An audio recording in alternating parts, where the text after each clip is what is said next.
This channel does not promote any violent, harmful, or illegal activities. All content provided by this channel is meant for an educational purpose only. আমি 7 বার MP ছিলাম, parliament থেকে pension নিলে আজ আমার কয়েক কোটি টাকা হতো। আমার কিসের দরকার? আমি তো বই লিখি, তার থেকেই যা পাই আমি একা মানুষ চলে যায়, কোনো অসুবিধা হয় না। আর আমি তো বাড়িতেই থাকি না, আর যখন থাকি আমি একবেলা খাই, আমার কি অসুবিধা আছে? বাংলাকে ওরা পারে না, বাংলাকে হিংসে করে।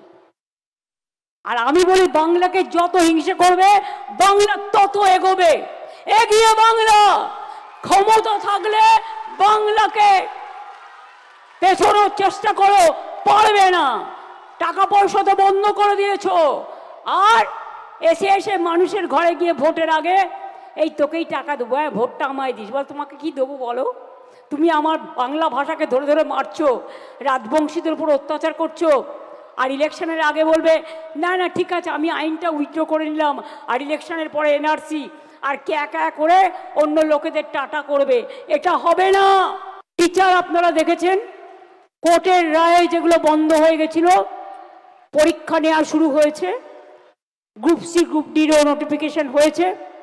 বাদবাকিও যেটা আছে আইনের বিশেষজ্ঞ যারা আছে তারা পরামর্শ নিচ্ছেন।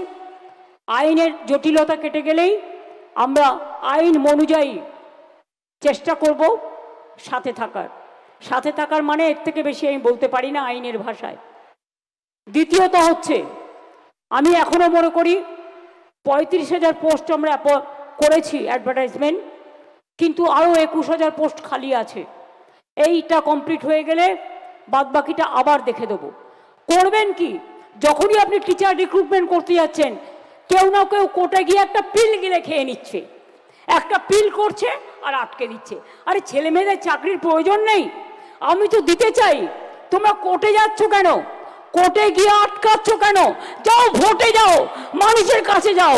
চাকরি দেবে না, চাকরি খাবে, চাকরি করতেও দেবে না, আর বলবে বাংলা সহ্য করে না। বাংলাকে সহ্য করে আগামী দিন দেখবে আর জ্বলবে আর লুচির মতো ফুলবে। মাথায় রেখে দিও, বাংলা হার মানে না।